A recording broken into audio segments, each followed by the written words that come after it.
Bismillahirrahmanirrahim. Bismillah wassalatu wassalamu ala rasulillah wa ala alihi wa ashabihi wa mawala amma ba'd. Assalamualaikum warahmatullahi wabarakatuh. Hari ini adalah pertemuan pertama kuliah jarak jauh atau online. Pada dasarnya nggak ada bedanya gitu, dan kalian bukan liburan, kalian hanya perkuliahan jarak jauh. Dan sebenarnya sudah saya buat semua slide-nya, yaitu untuk tulisan tangan spidol.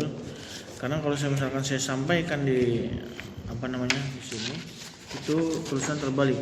Contoh misalkan pada hari kita akan sendiri membahas masalah hadis sahih, ya kan? Saya sudah membuat misalnya sahih lughatan, ya, hadis sahih lughatan seperti ini, diddu sakim, ya, orang bahasa Latin saja terbalik sudah pusing, ini bahasa Arab lagi terbalik.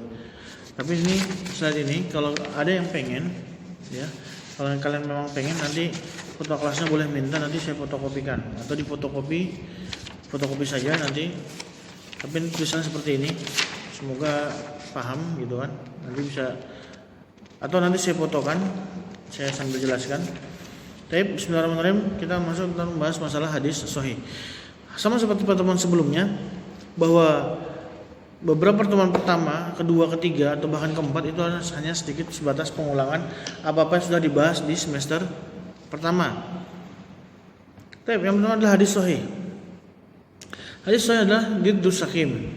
Hadis secara lugatan sahih itu adalah artinya sehat, afiah gitu kan. Oleh karena dalam secara bahasa diddu sakim berarti lawan dari sehat adalah sakim, sakit. Wastilahan huwa mattasalasana di binaqlin al-adl dhabit an mislihi ila muntaha min ghairi suzuzin wala illa gitu. Jadi hadis sahih itu adalah huwa mattasala sanadihi, hadis-hadis yang mana sanadnya itu tersambung, mattasala sanadi bin naqlin adl dhabit an mithli ila muntaha min ghairi suzin wala illa, yang dimana hadis-hadis tersebut mattasala sanadi tersambung sanadnya bin naqlin adl dhabit, dimana perawi yang memindahkan hadis tadi, yang meriwayatkan hadis tadi itu adil dhabit, ya kan, an mithlihi ila muntaha, di mana dari awal sampai akhir itu tidak ada min ghairi syuzin wala illah. Mohon maaf agak ngantuk subhanallah, karena sebelum ini saya juga kuliah jarak jauh untuk di Fakultas Kedokteran.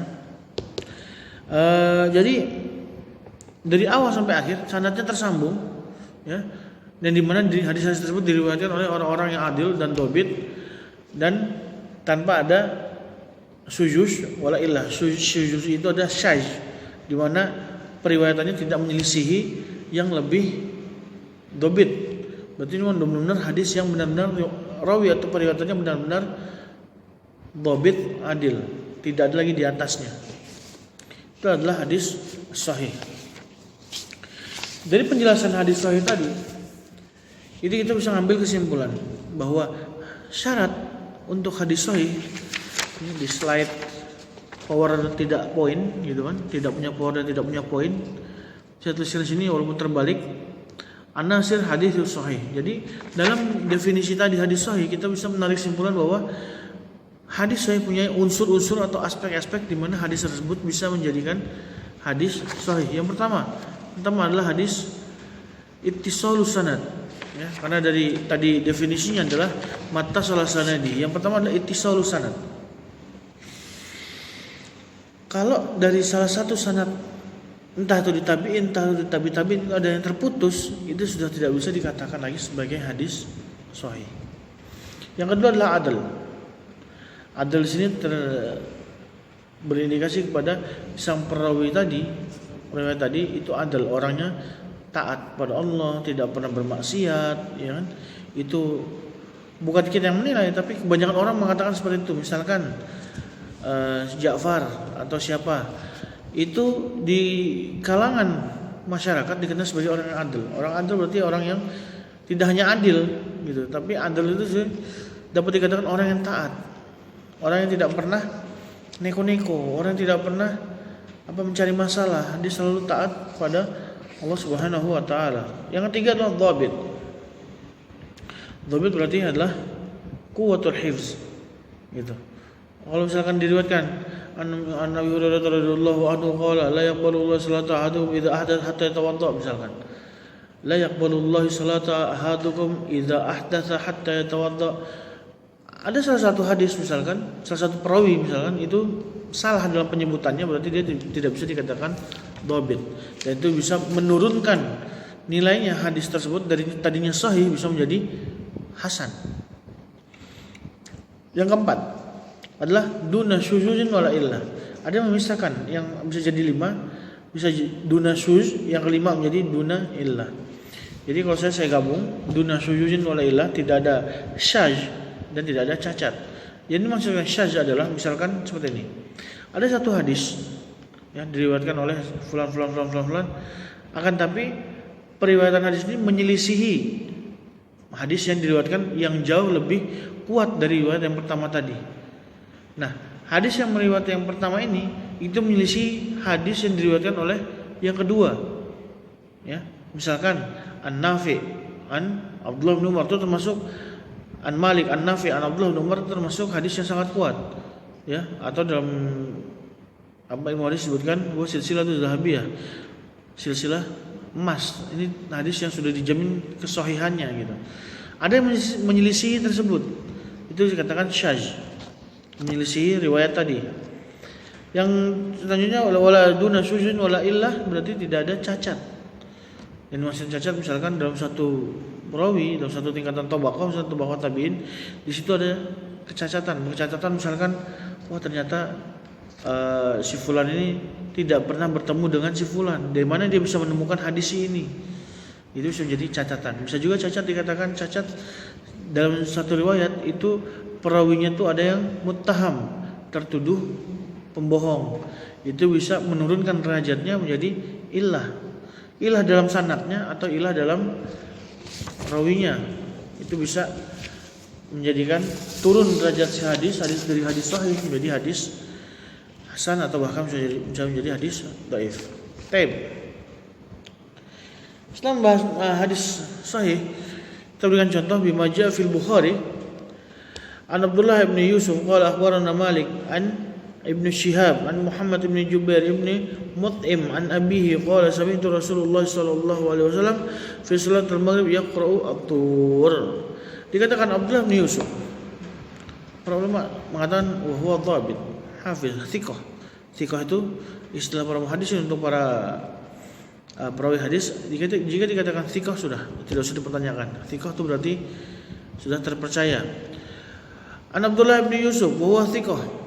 Qala akhbarana Malik ibn Anas wa huwa thiqah. Ya kan? Ibnu Syihab wa huwa thiqah. An Muhammad ibn Jubair wa huwa thiqah. Ibnu Mut'im wa huwa thiqah. An Nabi wa huwa thiqah. Semua sudah terpercaya, tidak ada lagi yang diragukan. Kalau semua sudah orang thiqah berarti sudah insyaallah hadisnya sahih. Pertama, mattasalah sanadi, ittisalu sanadnya tersambung. Ya kan? An-adl, semua sudah dihukumi oleh para ulama hadis, orang-orangnya adalah udul. Dhabit, ini semua hafalan sudah dhabit.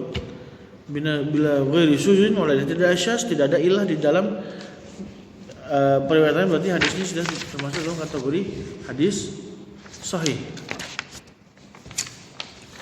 Baik, selanjutnya